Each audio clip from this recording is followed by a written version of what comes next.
is no faraway concept. ICE operates here in New York, in our courthouses, our workplaces. They skulk at 26 Federal Plaza, the same building where I waited in fear as my father had his citizenship interview. Dami bent the knee. He punked the out of him. First of all, when you two men meet, you sit down if you're equals. You stand next to me with your hands crossed. Yeah. I'll tell you when to talk. And what, you ain't never punked nobody before? Oh, it's beautiful. I've made a stand right there. Don't move. Tyrus never walks into political debates quietly. He charges in like a wrecking ball under bright lights. The second he turned his attention to Zohran Mamdani, the mood instantly changed.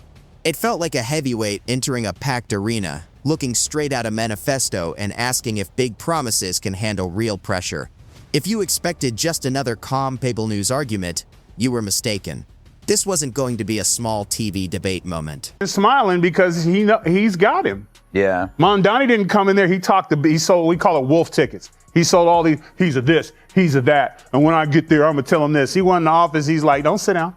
And what was that you said last February? Oh, sir, I was hoping if you could help me with my buses. And sure, let's go do a press conference. Like, that was ultimate Trump. That's how you are not such a non-threat that you can stand next to me like you're in the altar and the choir boy while I'm holding business at the big man desk. Before we go any further, take a second to hit that like button and subscribe. Trust me, you don't want to miss what's coming next. Now let's set the stage.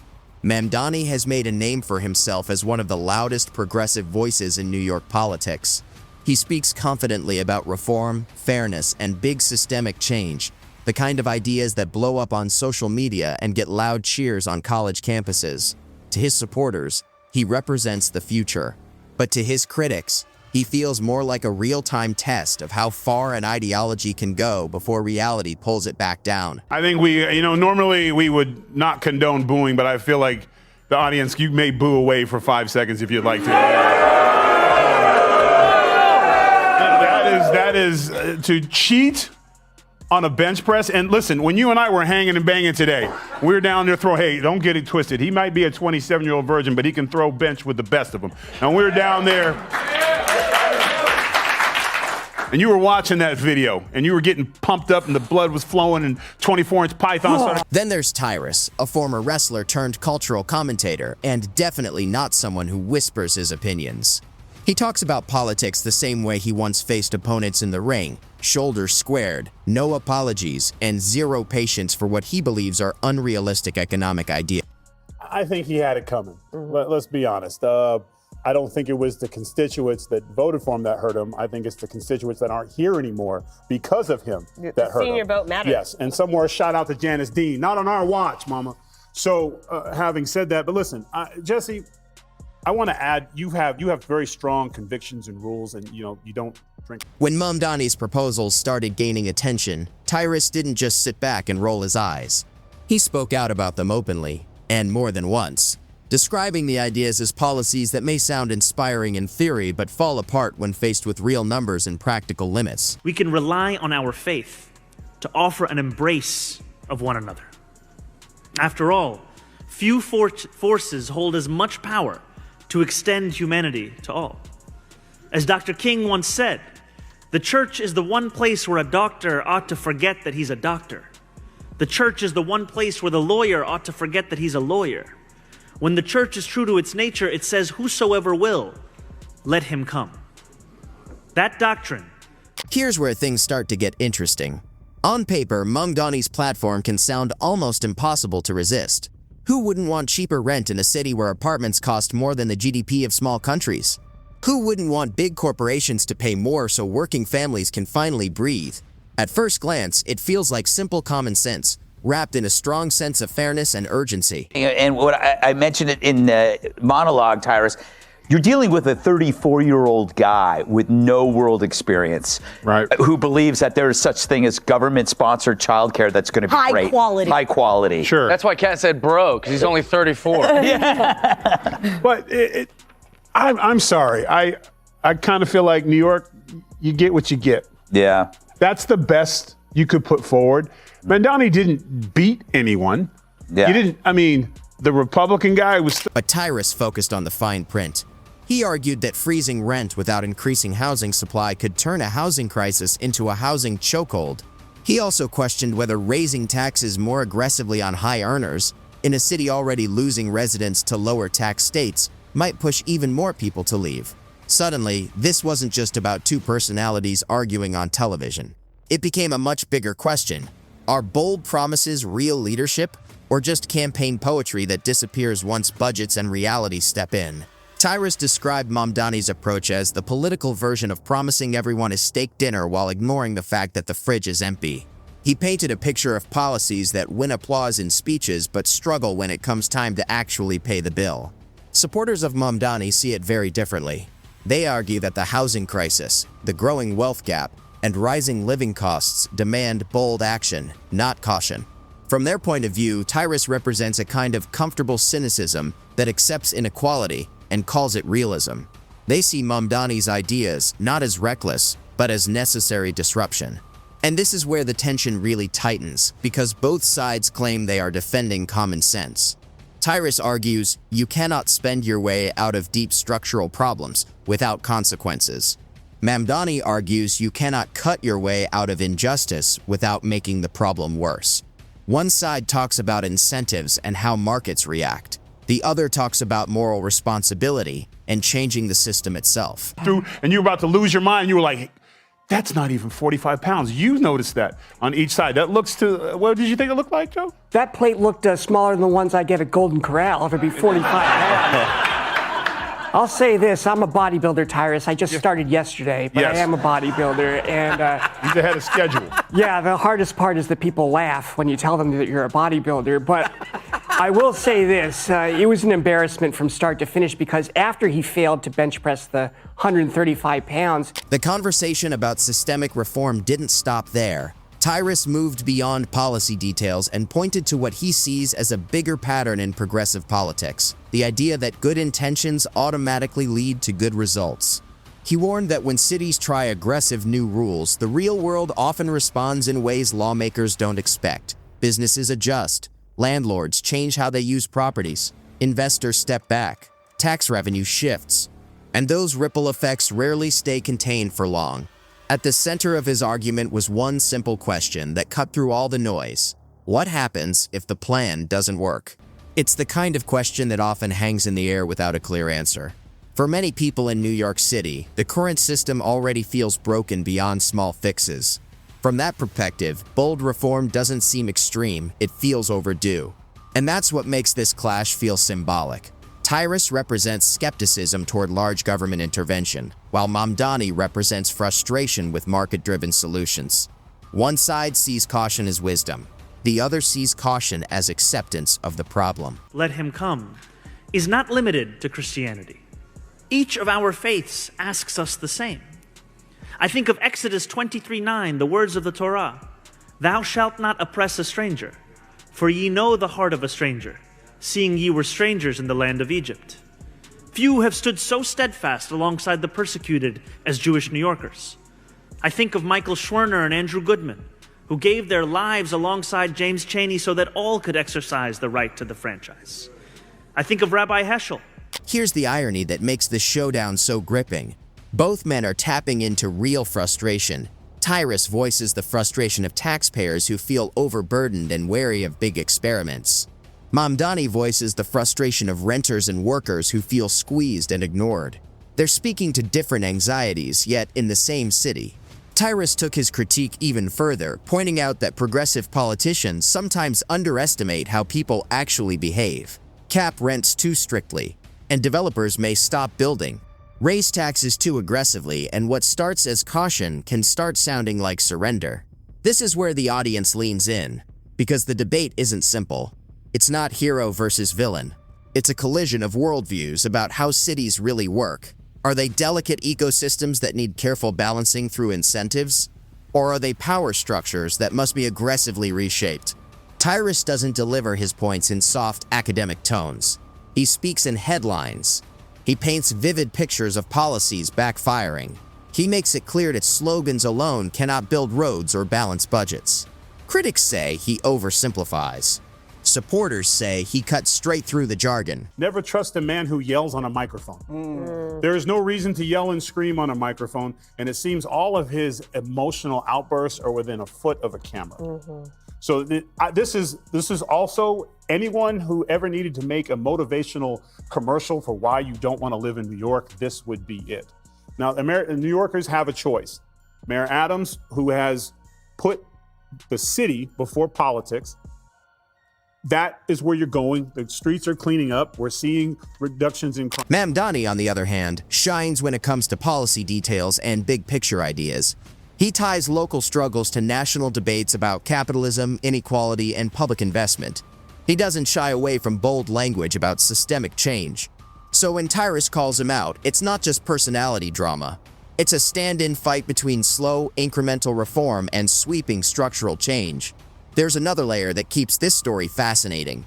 New York City isn't just any city, it's a symbol. If Mamdani's approach catches on there, it could signal momentum for similar movements across the country. If it falters, critics will point to it as proof of limits.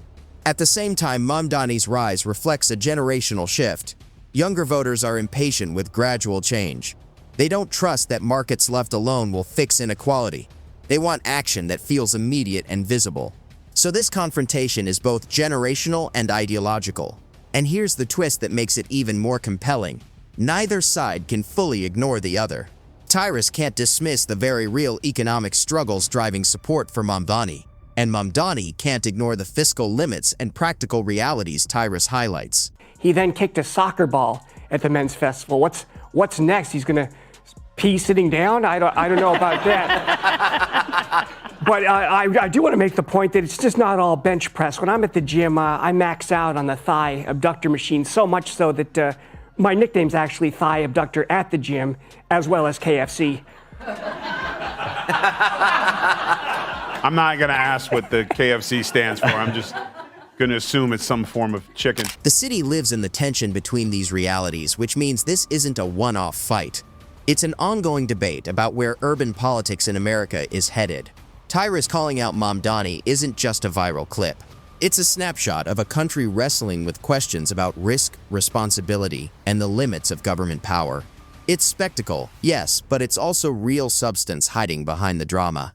And the big question that lingers after the dust settles is this: when voters step into the booth, will they choose the safety of caution or the gamble of sweeping change?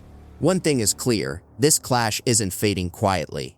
It's amplifying a conversation that's already simmering beneath the surface. Whether you see Tyrus as the voice of hard reality or Mamdani as the voice of overdue reform, the stakes are bigger than any single headline. And that question hits harder in any viral soundbite. Right now, New York City feels like a pressure cooker.